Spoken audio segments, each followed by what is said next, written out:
Beberapa pidato Presiden Prabowo Subianto belakangan ini menuai gelombang reaksi keras dari warganet. Mulai dari ucapan yang dinilai tidak pantas keluar dari mulut seorang kepala negara, kebijakan yang langsung mengguncang pasar saham, hingga pernyataan-pernyataan yang dianggap kontradiktif satu sama lain. Dalam video kali ini kita akan menelusuri satu persatu momen-momen tersebut, lengkap dengan bagaimana publik meresponsnya.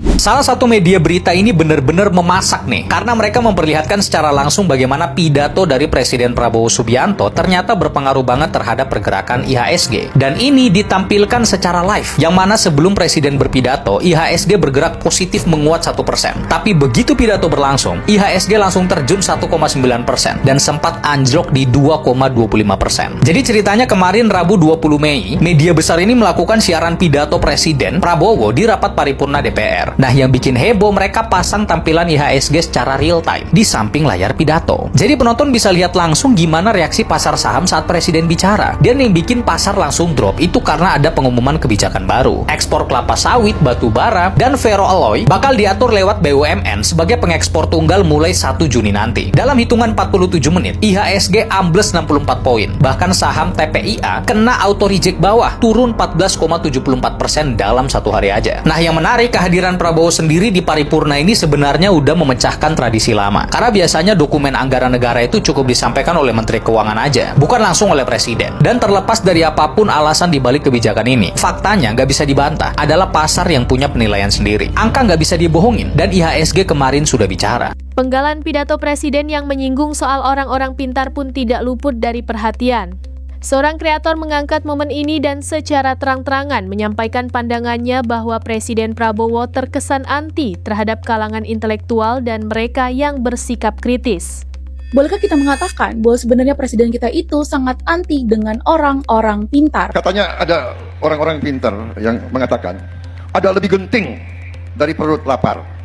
Bolehkah kita mengatakan bahwa sebenarnya mungkin Presiden kita juga anti terhadap pendidikan? Kenapa gaji guru tidak bisa baik? Kenapa gaji pegawai negeri tidak bisa baik? Kenapa anggaran selalu kurang? Ya kan? Karena uangnya nggak ada, diambil terus. Tapi Pak, ada yang sehari berapa triliun sama berapa M, bisa tuh. Masih ingat sama ini? Makanya Presiden sekarang ini agak gagah. Boleh tanya menteri-menteri dan anak buah saya, kadang-kadang mereka minta, kami punya anggaran ini Pak, berapa kau butuh? Saya butuh 5T, saya kasih 10. Bayangkan kapan ada presiden kayak begitu itu. Karena kalau misalkan kita ngelihat bahkan di pidato terakhirnya Prabowo Subianto yang selalu kemudian diserang dan menjadi sasaran itu adalah orang-orang pintar, like this. Orang-orang pintar yang bisa bicara. Kadang-kadang orang terlalu pintar malah nggak jadi apa-apa. Emang gue pikirin. Ada apa dengan orang pintar? Apakah dengan begitu secara tidak langsung bahwa sebenarnya yang duduk di kabinet pemerintahan hari ini itu bukan orang-orang pintar? Kalian pernah dengar pepatah yang bilang kalau semisal di dalam sebuah negara yang otoriter, itu mereka tidak akan memelihara orang-orang yang pintar, apalagi kritis. Tapi untuk melanggengkan kekuasaannya, mereka akan memelihara dua hal. Pertama, kebodohan, dan yang kedua itu adalah kemiskinan. Dua hal ini tentu saja bisa dipelihara dengan berbagai macam kebijakan-kebijakan yang bisa kita tonton. Yang pasti bukan di negara kita. Like, kalian lebih butuh makan daripada butuh pendidikan. Kalian lebih butuh untuk mengisi perut kalian daripada mengisi otak kalian. Dengan seperti itu, maka para penguasa-penguasa otoriter ini akan sangat lebih mudah untuk kemudian mengontrol rakyatnya dengan membuat mereka ketergantungan lewat disuap makanan, bansos, dan lain sebagainya. Orang pintar tentu saja sangat memahami bahwa satu keputusan politik atau satu kebijakan yang kemudian tidak diawasi akan mampu mempengaruhi seluruh seluk-beluk kehidupannya. Orang pintar tentu saja memahami bahwa memilih seorang pemimpin itu tidak hanya dilihat apakah dia gemoy, dia cakep, dia terkenal, dia punya banyak uang, dia ngasih makan, ngasih bansos, enggak. Tapi mereka akan melihat bagaimana rekam jejak daripada calon pemimpin itu.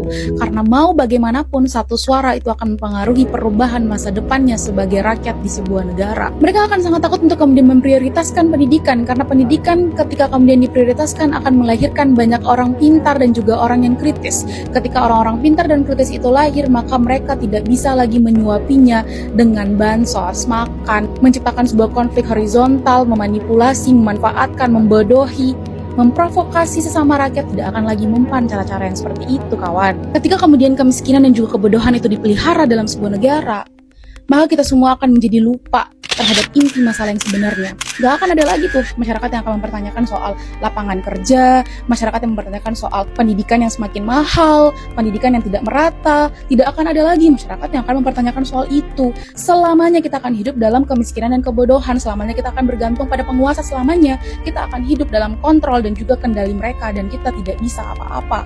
Sampai-sampai kita lupa bahwa kedaulatan tertinggi itu bukan berada pada tangan penguasa, melainkan ada pada tangan rakyat itu sendiri. So that's why kenapa dalam negara otoriter pemimpinnya sangat anti terhadap orang-orang pintar, kritis, apalagi pendidikan yang diprioritaskan.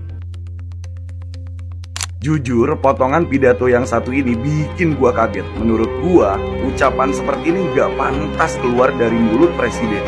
Pujian yang pernah disampaikan Raffi Ahmad kepada Presiden Prabowo dalam sebuah podcast menjadi bahan komentar warganet yang mempertanyakan relevansi pujian tersebut di tengah rangkaian kontroversi yang sedang terjadi. Ya sebenarnya Pak Prabowo itu jelas lah bijaksana. Bijaksana, tapi di pidato aja Bapak bilang dasmu, terus sekelas presiden dikritik malah bilang emang gua pikirin. Ya emang kudu harus Bapak pikirin Pak, kalau kesah masyarakatnya didengerin. Lu kan bapaknya negara ini Pak. Ini masyarakat lagi pada kesel dan merasa banyak yang menyesal milih Bapak. Kenapa sekarang ditambah lagi sih blundernya? Baru ada mandi dikit. Ada Pak, dasmu. Kok emang gue pikirin sih Pak? Kalau kayak gitu kesannya Bapak jadi nggak dengar suara rakyat gitu, ya kan? Tapi anehnya kalau di TV itu orang yang dukung pemerintah tuh sering ngomong, rakyat kalau mau kritik tuh harus yang sopan. Gimana sih? Seorang warganet dari Papua juga turut menyoroti bahwa Presiden tidak pernah turun langsung menangani kasus-kasus yang terjadi di Papua. Oh Presiden, jangan banyak komedi.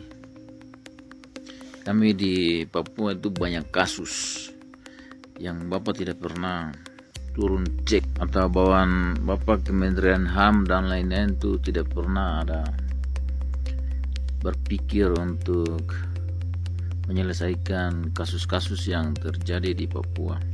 Presiden Prabowo itu kata-kata netizen ketika mendengar pidato Prabowo. Ya gimana tidak, beliau mengatakan emang gue pikirin. Jadi kritik-kritik masyarakat tuh dia anggap sebagai hal yang menghajar dia, sehingga dia bilang emang gue pikirin. Duh, ini kan presiden sekelas kepala negara, harusnya lebih empatik gitu. Ngomong itu nggak boleh kayak gitu di depan publik loh. Memang dia ngomong di depan nelayan, tapi kan disorot media, wartawan gitu. Belum lagi dia ngomong endasmu. Aduh, presiden kok kayak gini gitu. Mungkin benar apa yang dikatakan netizen bahwa presiden.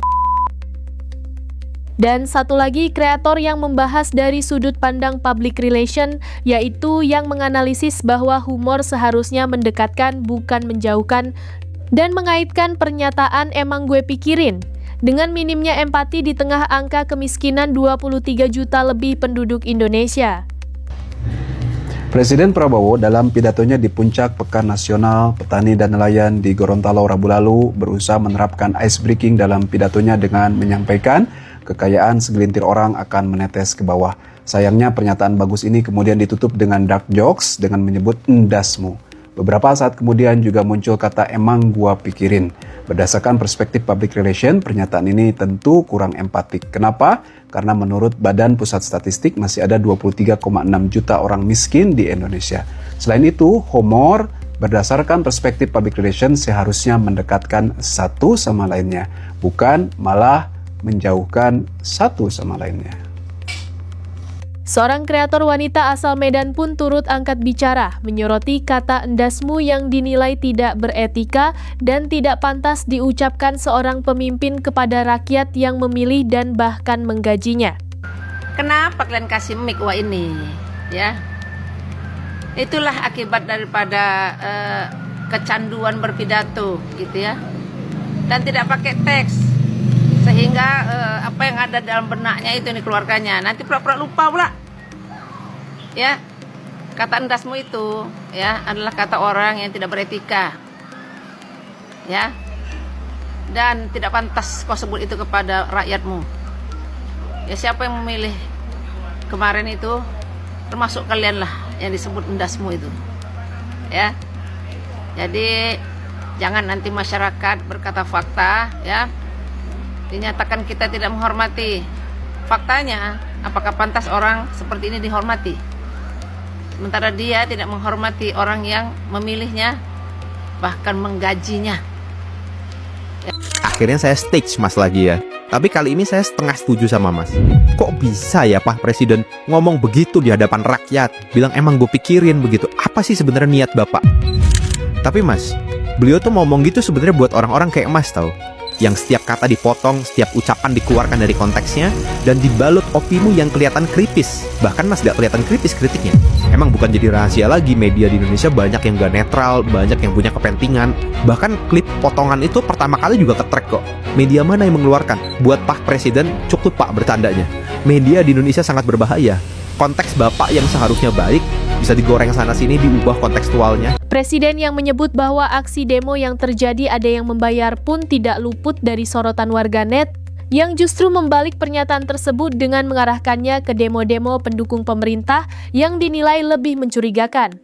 Saya tahu siapa yang bayar demo, gue tahu itu. Saya setuju Pak, setuju. Itu pasti ada yang bayar, bener Pak? Saya jadi tambah lope ke Bapak nih. Ya, bener kan? Tuh kata Bapak Presiden yang demo-demo kemarin itu ada yang bayar, bener gak? Tapi demo yang mana ini ya? Itu demo yang mendukung MBG Pak ya? Yang setiap kabupaten kota seluruh Indonesia kompak Pak ya? Demonya turun ke jalan, ibu-ibu yang dapat, ada yang dapat wajan Pak. Terus itunya kayak spanduk, banner-bannernya kayak bagus-bagus Pak, seragaman. Bener Pak, itu mah ada yang menggerakkan, ada yang membayar Pak. Apalagi yang kemarin di mana tuh yang pakai masker Pak? Demonya anak-anak muda pakai masker, rambut-rambutnya pirang-pirang.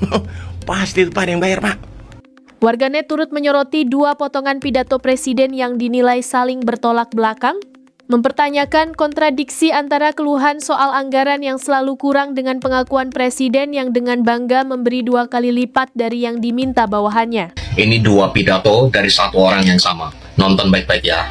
Kenapa gaji guru tidak bisa baik? Kenapa gaji pegawai negeri tidak bisa baik? Kenapa anggaran selalu kurang? Ya kan? Karena uangnya nggak ada, diambil terus. Boleh tanya menteri-menteri dan anak buah saya, kadang-kadang mereka minta, kami punya anggaran ini Pak, berapa kau butuh? Saya butuh 5T, saya kasih 10. Bayangkan kapan ada presiden kayak begitu itu. Gaji guru nggak bisa naik karena uangnya nggak ada, diambil terus. Siapa yang ngambil coba? Siapa coba yang ngambil tuh lo udah kayak gini? Seorang komika pun ikut mengomentari gaya pidato presiden yang dinilai selalu mengulang retorika kebangsaan yang sama, tanpa ada bukti nyata yang menyertainya. Kita tidak boleh mengemis.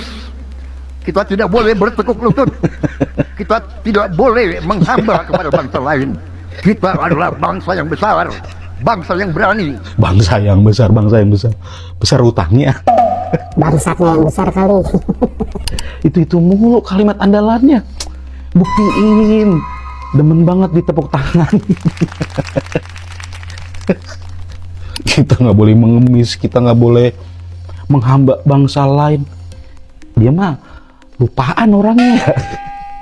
Kan Bapak sendiri yang melanggar omongan sendiri. Aduh, pidato 2026 isinya kayak pidato pejuang kemerdekaan tahun 1938. Aduh, kiamat maju seminggu. Terlepas dari segala dinamika yang ada, mari kita tetap berdoa agar negara dan pemerintah dapat menjalankan amanah ini dengan sebaik-baiknya. Semoga ke depannya kondisi bangsa kita semakin membaik.